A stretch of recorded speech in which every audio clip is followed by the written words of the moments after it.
네, 여러분 제가 살고 있는 집에는 비밀의 장소가 한 군데 있습니다. 그 비밀의 장소가 어디냐면 베란다입니다. 네, 왜 베란다가 비밀의 장소냐면 저희가 청소를 할 때 치우기 귀찮은 물건들이 있죠. 그것들을 베란다에 하나 두 개씩 쌓아다 보니 어느새 비밀의 장소가 되어버렸습니다. 제가 아내한테 이번 달 안으로 치운다고 했는데 지금 10일밖에 안 남아서 좀 빨리 치워야 될 것 같습니다. 그런데 이렇게 베란다가 비밀의 장소가 된 걸 보니까 그 원인을 좀 살펴보니까 저희가 청소는 물론 합니다. 청소를 아예 안 하진 않는데요. 사람들 눈에 보이는 것만 치우다 보니까 베란다에 점점 그 저희의 게으름이라는 죄악이 쌓아져 가고 있었습니다. 그러다 보니까 나중에 엄청 쌓여 있으니까 그것을 보고 치울 엄두가 안 나는 거죠. 너무 막 복잡하고 발 디딜 곳도 부족할 정도로 지금 베란다가 어지럽혀져 있습니다. 그래서 지금 제가 그 치우는 날을 언제로 잡아야 될까 이렇게 고민하고 있는데요. 여러분도 가급적이면 그때그때마다 치우셔서 저희 집과 같은 그런 불상사가 안 일어나길 바랍니다. 네, 우리 신앙생활을 하면서 죄에 대한 이야기를 많이 듣습니다. 그리고 그 죄와 싸워서 이겨야 하고 이 죄를 하나님 앞에 솔직하게 고백하고 신앙생활을 해야 한다고 많이 들어왔습니다. 그런데 가끔 내가 건드리고 싶지 않은 죄들도 있죠. 그렇다 보니 내가 하나님 앞에 얘기하고 싶은 죄만 얘기하거나 부분적으로 순종하는 면들이 없지 않아 있는 것 같습니다. 제가 마치 눈에 보이는 거실만 치우고 베란다는 치우지 않는 것처럼 내가 별로 마주하고 싶지 않은 죄는 마음 한쪽 구석에 치워놓곤 하는 것입니다. 그런데 여기서 무서운 것은 우리는 생각보다 내가 별로 마주하고 싶은 죄가 우리 생각보다 엄청나게 많다는 것입니다. 예를 들어서 언어에 대한 죄, 어떤 사람은 게으름에 대한 죄, 어떤 사람은 타인에 대해서 인정하지 못하는 죄 등 우리 안에는 우리가 인정하고 싶지 않은 죄가 수없이 많이 있습니다. 근데 여기서 중요한 것은 내가 치우고 싶은 죄만, 내가 회개하고 싶은 죄만 회개하게 되면 나중에 그 치우지 않은 죄들이 저한테 더 크게 다가오게 된다는 것이고, 그리고 그 죄가 너무 커져서 나중에는 그 죄를 상대할 수 없을 정도로 무기력한 상태에 이르게 된다는 것입니다. 예를 들어서 내가 언어로 누군가한테 상처를 줬으면 하나님 제가 언어를 이렇게 했습니다. 죄송합니다. 어떻게 할지 알려주세요. 라고 기도해야 되는데 나중에는 그 부분에 대해서 기도조차 하지 않는 상황에 이르게 된다는 것입니다. 오늘 우리가 읽은 본문에는 죄에 대해 방치하고 부분적으로 순종했던 한 민족에 대해서 이야기가 나오고 있고요. 그리고 그 이야기는 우리가 잘 아는 다윗과 골리앗에 대한 이야기입니다. 우리 23절 말씀 보면서 이 말씀을 이어가고 싶은데요. 우리 23절 말씀 보시면 우리 함께 읽어보도록 하겠습니다. 그들과 함께 말할 때에 마침 블레셋 사람의 싸움 도두는 가드 사람 골리앗이라는 자가 그 전열에서 나와서 전과 같은 말을 하매 다윗이 들으니라. 오늘 말씀 보시면 골리앗이 어디 사람이라고 되어 있죠? 가드 사람이라고 되어 있습니다. 우리는 이 가드라는 이 지명에 한번 좀 집중해 볼 필요가 있습니다. 여러분, 이스라엘 백성은 과거 모세와 여호수아 시대를 건너면서 정복 전쟁에 참여하게 됐는데요. 그 정복 전쟁의 이야기를 보면 이 가드 지역이 어떤 지역인지 알 수가 있습니다. 여호수아 11장 말씀 한번 보여주시면 감사하겠습니다. 자, 우리 11장 21절 말씀도 한번 같이 읽어보겠습니다. 그때 여호수아가 가서 산간 지방과 헤브론과 드빌과 아납과 유다의 온 산간 지방과 아낙 사람을 무찌르고 그 성읍들을 전멸시켜서 희생 제물로 바쳤다. 여호수아는 하나님께서 말씀하신 대로 온 산간 지방의 적들을 물리쳤습니다. 그리고 성읍들을 진멸시켰습니다. 그리고 우리가 여기까지만 보면 여호수아는 정말 순종하고 있다라고 볼 수 있는데요. 우리가 22절을 잠깐 건너뛰고 23절 말씀부터 함께 보도록 하겠습니다. 우리 23절 말씀도 같이 봅니다. 여호수아는 주님께서 모세에게 말씀하신 대로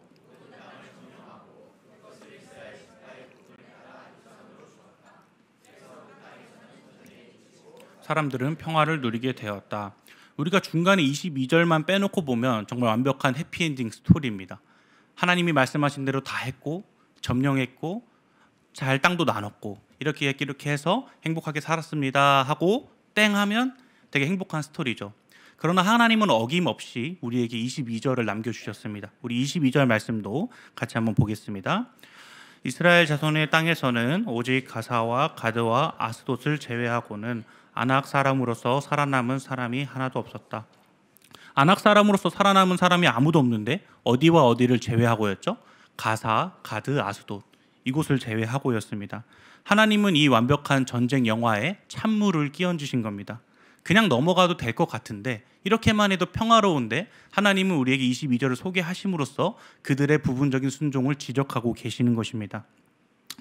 우리가 방금 본 이 22절 말씀에 가사, 가드, 아스돗이 나중에 이스라엘 백성들에게 엄청난 가시가 되어서 다가오게 되는 것인데요. 우리 23절 말씀 다시 보시면 이들이 정확히 어떤 이유로 그렇게 그곳을 남겨놨는지 모르겠지만 확실한 것은 그곳까지 정리하지 않고 전쟁을 마쳤고 평화를 누렸다는 사실을 우리는 23절 말씀을 통해서 확인할 수 있습니다. 우리가 방금 본 22절 말씀 다시 보여주시면 여러분, 가사라는 지역에서는 우리가 흔히 잘 아는 삼손이라는 사사가 있죠. 삼손이라는 사사가 이 가사 출신의 들릴라라는 여인에게 두 눈을 뽑히고 그 일로 인해서 두 눈을 뽑히게 되고 정말 절망적인 상황에 이르게 됩니다. 그리고 그 뒤에 아까 우리가 골리앗의 출신지를 봤죠. 골리앗이 어디 사람이었죠? 가드 사람이었습니다. 미리 정복하지 않은 죄 때문에, 그런 죄악 때문에 그 후에 있던 백성들이 많은 피해를 보고 교만의 결과를 맞이하게 된 것입니다. 골리앗은 스스로 큰 것이 아니라 이스라엘 백성들이 키운 것입니다. 과거에는 정복하나마나한 존재였을지 몰라도 이제는 상황이 역전됐습니다. 그때는 별것 아닌 존재였을지 몰라도 시간이 지나자 이스라엘 백성들이 꼼짝 못하는 상황이 된 것입니다. 이 상황을 우리에게 대입해 볼 필요가 있습니다. 지금 당장 해결하지 않아도 내 신앙생활에 문제가 없다고 해서 해결하지 않는 순간 그 문제는 우리가 어느샌가 다시 돌아봤을 때 골리앗의 크기를 가지고 우리에게 다가올 수 있다는 사실입니다. 그래서 우리는 그 골리앗을 상대하지도 못할 처지에 놓이게 되는데요. 오늘 본문의 이스라엘이 그 모습을 보여주고 있습니다. 24절 말씀 함께 보시면 제가 읽어드리겠습니다. 이스라엘 모든 사람이 그 사람을 보고 심히 두려워하여 그 앞에서 도망하며 나중에는 손 쓸 수 없을 만큼 그 거대해진 죄악의 크기 앞에 좌절하고 마는 것입니다. 제가 예전 금요기도회 때 언급했던 저의 다혈질의 문제도 마찬가지였습니다. 그 문제를 해결하지 않고도 크게 문제없이 저는 신앙생활할 수 있었습니다. 제가 예전에 청년으로 신앙생활할 때 애들 방학 시즌만 되면 모든 수련회를 다 따라갔습니다. 중등부 수련회 가고 고등부 수련회 가고 청년부 수련회 가고 단기선교 팀장하고 하면서 정말 열심히, 제 입으로 말하기 좀 그렇긴 하지만 어쨌든 정말 열심히 교회를 섬겼습니다. 그 이후에도 뭐 동생들 밥도 많이 사주고 교회에 필요한 거 있으면 뭐 짐 나를 거 있으면 뛰어가서 짐도 나르고 다 열심히 교회 생활과 신앙생활을 이어갔습니다. 남들이 보기에는 아무런 문제가 없어 보였습니다. 그러나 제가 그 성격의 문제를 외면하고 있는 동안에 그 성격의 문제는 저에게 점점 더 제 안에서 커져가고 있었던 것이죠. 나중에 그것을 외면하고 있는 동안 어느샌가 제 자신을 돌아봤을 때 제 주변에 있는 가까운 사람과 그리고 제 사랑하는 아내를 그 문제 때문에 괴롭히고 있었습니다. 그러면서 저를 합리화하기 시작하죠. 내가 뭐 그렇게 보고 자라는데 뭐 어떻게 할 거야? 나 원래 이런데? 하면서 계속해서 합리화하면서 그럴 수 있지라고 하면서 제 자신에게 되게 관대하게 굴면서 그렇게 제 죄를 외면하고 방치해놨던 그런 적이 있었습니다.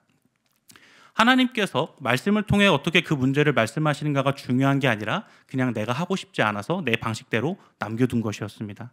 인간은 결국 자신이 남겨둔 죄로 자신과 이웃에게 해를 끼칩니다.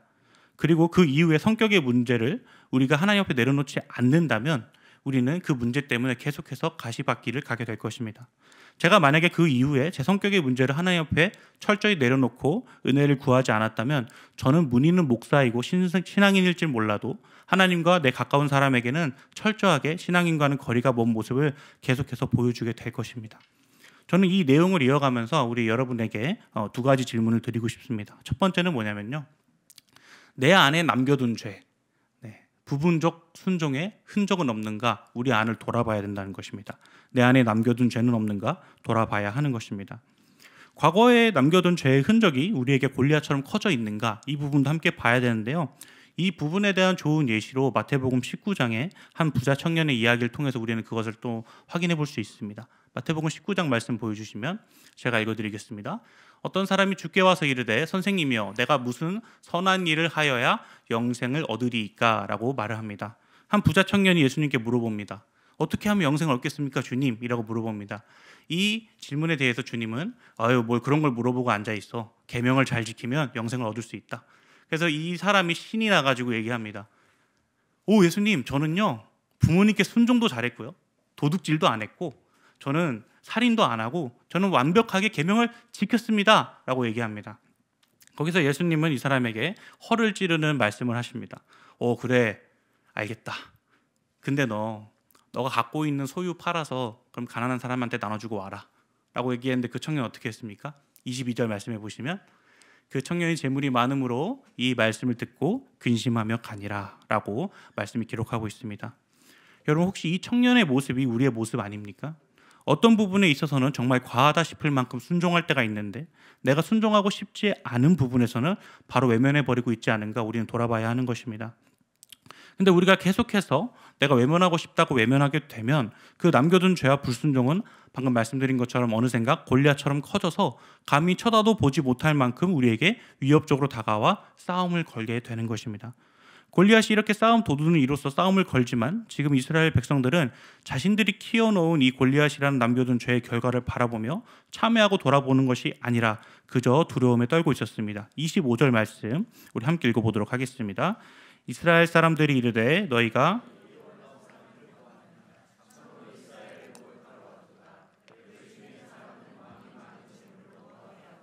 그의 딸을 그에게 주고 그 아버지의 집을 이스라엘 중에서 세금을 면제하게 하시리라. 지금 이스라엘 중에 소문이 돈 겁니다. 저 골리앗을 잡으면 세금도 면해주고 왕족과 결혼도 할 수 있고 많은 재물을 얻을 수 있을 것이다. 소문이 나기 시작합니다. 근데 지금 이들이 집중해야 되는 건 사실 그게 아닙니다. 포상이 아니에요. 하나님의 이름이 모욕받았다는 것에 이들은 집중해야 하는데 이들은 이 소문에 지금 자신의 맞닥뜨려야 될 골리앗이라는 문제를 외면하고 있는 모습을 이 이스라엘이 보여주고 있는 것입니다. 이런 이스라엘에게 다윗이 질문하는데요. 우리 26절 말씀 함께 보겠습니다. 다윗이 곁에 서 있는 사람들에게 말하여 이르되 이 블레셋 사람을 죽여 이스라엘의 치욕을 제거하는 사람에게는 어떠한 대우를 하겠느냐. 이 할례받지 않은 블레셋 사람이 누구이기에 살아계시는 하나님의 군대를 모욕하겠느냐. 우리가 이 본문을 잘못 읽으면 마치 다윗이 물질적인 것에 관심이 있어서 그러는 것처럼 보일 수도 있습니다. 그러나 다윗의 관심은 물질적인 것이 아니라 저 녀석을 잡으면 무슨 포상을 준다고? 지금 그게 중요한 게 아니고 저 놈은 할례도 받지 않은 놈인데 왜 하나님의 군대가 모욕을 받고 있는 거야? 라고 얘기하는 뉘앙스로 이해하시면 좋을 것 같습니다. 그러나 이 질문에 이스라엘 군대는 앵무새처럼 똑같은 대답만 하게 됩니다. 27절 말씀 보시면 제가 읽어드릴게요. 백성이 전과 같이 말하여 이르되 그를 죽이는 사람에게는 이러이러하게 하시리라 하니라. 백성의 대답은 하나님의 이름이 어떻게 돼서 모욕을 받는 것에 집중되는 것이 아니라 여전히 포상을 받을 누군가가 이 문제를 해결하길 원하는 자신은 나서지 않고 있는 이 정말 처참한 모습을 보여주고 있는 것입니다. 그리고 오늘 본문에는 이 이스라엘의 처참한 상황을 대표하는 인물이 한 명 등장하는데요. 엘리압이라는 인물입니다. 엘리압은 다윗의 형이었습니다. 이 엘리압은 우리 16절에 보시면 이 골리앗이 40일 동안 계속해서 이렇게 하나님의 이름을 모욕했는데 아무렇지도 않게 우리 가만히 있었습니다. 그 하나님의 이름이 모욕을 당하는데도 군사로 착출된 이 사람은 가만히 있었습니다. 근데 아무것도 하지 않았으면서 괜히 다윗에게 화풀이를 합니다. 너 지금 네가 돌봐야 되는 양은 어디다 두고 온 거야? 라고 하면서 화풀이를 하는 거죠. 다윗은 그냥 아빠 심부름 온 건데 왔다가 형한테 혼난 케이스인 겁니다. 가문의 첫째가 그리고 착출된 군인이 하나님의 이름이 모욕받는데도 겁나서 아무것도 못했는데 막내이자 목동에 불과한 다윗에게 밀리는 것 같아 괜히 시비를 거는 모습이 오늘 본문에 등장하고 있습니다. 제가 이 흐름 속에서 여러분 한 가지 더 질문을 드리고 싶은 건 뭐냐면요. 지금 나는 내 남겨둔 죄에 대해 어떤 태도로 반응하고 있는가, 이 부분을 봤으면 좋겠습니다. 여러분 이스라엘 백성들과 방금 언급해드린 엘리압을 한번 보시면 좋을 것 같습니다. 이들의 태도가 어떻습니까? 하루 이틀도 아니고 무려 40일이나 그들은 아침 저녁으로 하나님의 이름이 모욕을 받았는데도 움직이지 않았습니다. 우리의 남겨둔 죄는 골리앗처럼 아침 저녁으로 우리를 조롱합니다. 그런데 아무렇지도 않아 한다면 그것은 우리에게 문제가 있는 것입니다. 내가 언어를 잘못 썼으면 회개할 줄 알아야 되는데 저 사람이 나 짜증나게 했어요 로 끝납니다. 내가 주일에 교회 나올 수 있었는데도 불구하고 돈을 벌거나 공부를 했는데 어쩔 수 없는 것이라고 타협하고 방관합니다. 그리고 체념합니다. 자신이 점점 골리앗을 상대할 힘을 잃어가고 있는 것입니다. 나중에는 이게 당연한 거지, 이럴 수도 있지 하면서 똑같은 말만 되풀이하는 이스라엘 군대처럼 영적으로 침체기에 빠지게 된다는 것입니다. 사랑하는 여러분, 여러분의 남겨둔 죄, 부분적 순종의 결과를 외면하고 계십니까? 아니면 그 죄에 대하여 고군분투하고 계십니까? 후자의 삶을 사시기를 간절히 축복합니다. 그렇게 되어 죄를 외면하지 않고 하나님과 함께 직면하여 싸워 나가시기를 축복합니다. 그런데 우리가 골리앗과 싸우려면 전략이 있어야 합니다. 저는 오늘 그것을 골리앗을 정복할 방법, 내 안에 있는 골리앗을 정복할 방법이라는 제목으로 두 가지로 여러분과 나누고 싶은데요. 첫 번째는 뭐냐면요. 내 안에 골리앗을 발견하고 인정하셔야 됩니다. 사람들은 자신이 죄인임을 인정하고 싶어 하지 않습니다. 그리고 극악무도한 죄인이라는 것은 더 인정하고 싶어 하지 않아 합니다. 그러나 여러분의 속을 스스로 들여다보시면 내가 얼마나 속물이고 내가 얼마나 죄인인지는 금방 드러납니다. 이번 한 주만 해도 얼마나 많은 못된 생각을 했고 행동으로도 얼마나 많은 죄를 지었는지를 보면 알 수 있습니다. 그리고 혹시나 큰 죄를 짓지 않더라도 내가 내 속에서 해결되지 않는 죄 때문에 주변에 얼마나 많은 피해를 끼쳤는지를 보면 더 알 수 있습니다. 우리는 우리의 죄를 숨기기 위해 우리가 만들어낸 거짓 평화 속에서 자꾸 골리앗을 인정하지 않으면 안 되는 것입니다. 우리가 골리앗을 가지고 있어도 경건하게 찬양할 수 있습니다. 오히려 더 감추고 경건해 보일 수도 있다는 것입니다. 여러분, 그런데 잘 아시는 것처럼 연기는 언젠가 끝납니다. 그 죄를 방치하는 순간 여러분은 언젠가 하나님 앞에 그리고 나한테 가장 가까운 이웃에게 엄청나게 큰 죄를 짓게 될 것입니다. 갑자기 교회 생활 잘하는데 내가 가정에서 나의 언어 혹은 행동을 폭력적으로 쓴다던가, 아니면 교회에서 일을 진행하는데 누구인가에게 언어로 상처를 준다던가, 사랑하는 가족에게 하지 말아야 할 행동을 한다던가, 나의 가장 가까운 사람에게 영혼의 상처를 준다던가, 이런 것들을 반복하고 있다면, 방치하고 있다면 우리가 오늘 본 이스라엘 백성들과 우리는 크게 차이가 없다는 것을 우리는 인정해야 하는 것입니다. 난 지금 평안한데 라는 이 거짓말로 우리를 위로해서는 안 됩니다. 나의 삶 속에서 복음 중심적이지 않은 모습들이 있다면 직면하고 맞이할 수 있는 용기가 우리에게 필요하다는 것입니다. 교회를 다녀도 나의 가정 안에서의 모습과 혹은 신앙 지체들 안에서의 나의 모습이 변하지 않는 것은 내 안에 골리앗을 방치했기 때문입니다. 우리는 이것을 인정해야 합니다. 거짓 평화라는 이름으로 예전부터 방치해온 그 죄들이 지금 나를 괴롭히고 그 죄에 순응하는 모습이 내 주변 사람들로 하여금 하나님을 바라보지 못하게 만드는 것입니다. 우리는 먼저 우리 안에 이 골리앗을 발견하고 존재함을 인정해야 한다는 것을 우리가 믿으시길 간절히 축원합니다. 잠언 21장 2절의 말씀에 보면 이런 말씀이 있습니다. 사람의 행위가 자기 보기에는 모두 정직하여도 여호와는 마음을 감찰하시느니라. 우리 안에 정말로 극악무도하게 쌓인 죄가 있음을 인정함으로 하나님께 영광 올려드리는 시작을 알리는 저와 여러분 되시기를 간절히 축복합니다. 근데 이럴 수 있을 것 같아요. 목사님 알겠습니다. 저희 안에 골리앗 있는 것도 알겠고, 그럼 이 골리앗을 어떻게 찾으면 좋겠습니까? 라고 물어볼 수 있을 것 같아요. 그래서 골리앗 찾는 방법 두 가지 좀 소개시켜드리면, 제가 이렇게 써도 되는지 모르겠지만 나는 원래 이래 라고 하면 대부분 그게 골리앗입니다. 나는 원래 이렇다고 말하는 것은 하나님께서 주실 변화를 꿈꾸지 않는 것입니다. 하나님께서 우리를 새 부대로 부르시는 것을 부정하시는 분입니다. 근데 꼭 이런 사람들이 있어요. 내가 어릴 때 그렇게 배워서 그래. 내가 자란 배경이 그래서 그래. 나는 좀 이게 힘들어. 나는 이게 고치려고 해도 잘 안 되네. 라고 하면서 넘어가려고 한다는 거죠. 그런데 힘들다고 그 자리에서 끝내는 순간 내 안에 뭐가 자라나는 거예요? 가드와 가사와 아스돗에서 들릴라와 골리앗이 되는 겁니다. 우리가 만약 자주 쓰는 말 중에 내가 원래 말이 좀 험해서 좀 이해 좀 해줘. 내가 원래 게을러서 그래. 좀 이해 좀 해줘. 내가 원래 좀 그래서 라고 하시는 분이 있다면 그것이 여러분의 골리앗일 확률이 제 생각에는 99%가 넘을 것 같습니다. 제가 아내랑 연애하면서 분리하면 자주 썼던 말도 비슷한 말이에요. 내가 그런 환경에서 자라서 그래. 난 원래 이래. 난 이게 중요해 하면서 저의 제약된 모습을 합리화했던 기억이 있습니다. 그래서 여러분이 자주 합리화하는 나는 원래 이래 라는 것을 발견하시면 그것이 여러분이 현재 남겨두고 있는 골리앗일 가능성이 굉장히 높다는 것을 알았으면 좋겠습니다. 그러면서 두 번째를 보면요, 주변 사람들의 반응을 보시면 되는데 가급적이면 가장 가까운 사람의 반응을 보시면 됩니다. 주변 사람들이 혹시 여러분의 특정의 어떤 행위를 통해서 상처를 받거나 반복적으로 누군가 나로 인해 힘들어하는 무언가가 있다면 그것이 여러분의 골리앗일 가능성이 꽤나 높습니다. 보통 우리는 언어적 죄를 많이 짓는데요. 나의 특정 말의 뉘앙스나 내 단어의 선택이 누군가에게 상처를 주고 있다면 그것이 나의 골리앗입니다. 고칠 엄두조차 나지 않는다? 그러면 정말 골리앗입니다. 예를 들어서 제가 누군가한테 야, 너는 어떻게 일찍 오는 법이 없냐? 라고 말했다고 치는데 근데 그 사람이 저 때문에 상처를 받았다고 칩시다. 근데 그래서 그 사람이 저한테 와가지고 목사님 그렇게 얘기해서 상처 받았어요라고 했는데 제가 예를 들어서 이렇게 얘기하면 그것이 저의 권리하실 가능성이 높아요. 저는 저를 그럴 의도가 없었습니다. 저는 당신이 일찍 왔으면 좋겠는 마음에서 그런 겁니다. 하면 저는 제가 그것을 고칠 마음이 없는 거예요. 치워놓은 거예요.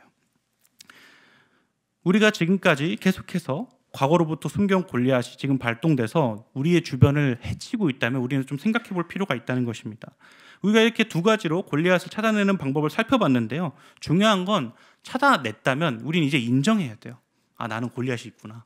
내가 지금까지 방치해놓고 계속해서 키워놓은 죄가 있구나. 언어의 죄가 됐던 간음의 죄가 됐던 무슨 죄가 됐던 그런 게 있구나. 먼저 인정해야 되는 것입니다. 요한일서에는 이런 말씀이 있습니다. 요한일서 1장 8절 말씀인데요. 제가 읽어드리겠습니다. 만일 우리가 죄가 없다고 말하면 스스로 속이고 또 진리가 우리 속에 있지 아니할 것이요. 여러분, 우리 안에 있는 죄가 있음을 인정하는 것이 골리앗을 정복하는 첫 번째 열쇠인 줄 믿으시길 바랍니다. 내 안에 골리앗이 있음을 인정하는 은혜가 있어서 하나님께 영광 돌리는 것에 한 발짝 다가서는 저와 여러분 되길 바랍니다. 그러면서 이렇게 우리가 인정하게 되면서요. 그럼 우리가 이제 골리앗을 상대해야 되잖아요. 그럼 이 상대해야 되는 자세를 두 번째로 보고 싶은데 그게 뭐냐면 뻔뻔하게 대적하셔야 됩니다. 굉장히 뻔뻔하게 대적하셔야 돼요. 이 말은 뭐냐면 우리 다윗의 태도를 보면서 우리가 그것을 알 수 있는데요. 32절 말씀 보면서 함께 보겠습니다. 우리 한번 같이 읽어볼까요? 다윗이 사울에게 말하되 그로 말미암아 사람이 낙담하지 말 것이라 주의 종이 가서 저 블레셋 사람과 싸우리이다 하니. 지금 다윗은 아빠 심부름으로 형들한테 도시락 주고 잘 지내고 있는지 보고 와라는 이 말 듣고 왔습니다. 그런데 전쟁터에 와보니까 골리앗이라는 사람이 하나님의 이름을 모욕하고 있었어요. 그래서 이 다윗은 군인의 자격조차 없지만 자신이 싸우겠다고 사울에게 얘기하고 있는 것입니다. 근데 오늘 본문은요, 다윗이 계속해서 싸울 자격이 없음을 보여주고 있어요. 우리가 오늘 읽지는 않았지만 13절 14절 말씀 보시면 그 장성한 세 아들은 사울을 따라 싸움에 나갔으니 싸움에 나간 세 아들의 이름은 장자 엘리압이요 그 다음은 아비나답이요 셋째는 쌈마며 다윗은 막내라. 장성한 세 사람은 사울을 따랐고 라고 되어 있습니다.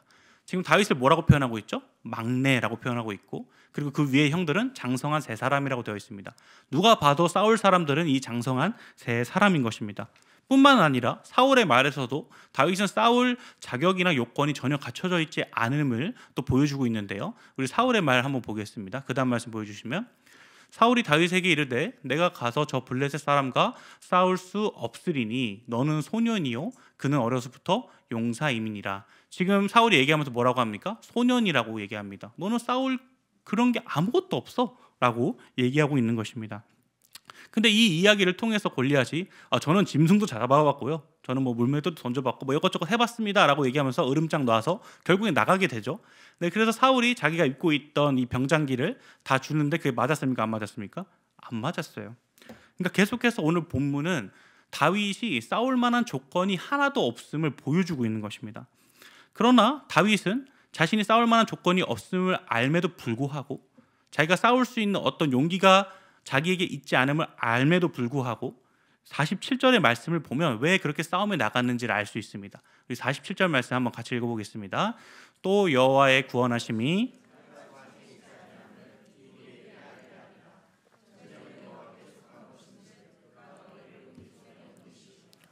다윗은 전혀 골리앗을 이길 조건이 없었지만 하나님의 구원은 칼과 창이 있지 않고 하나님께 있다는 믿음을 지금 보여주고 있는 것입니다. 하나님은 그런 다윗의 믿음의 뻔뻔함을 사용하셔서 골리앗을 이기게 하신 겁니다.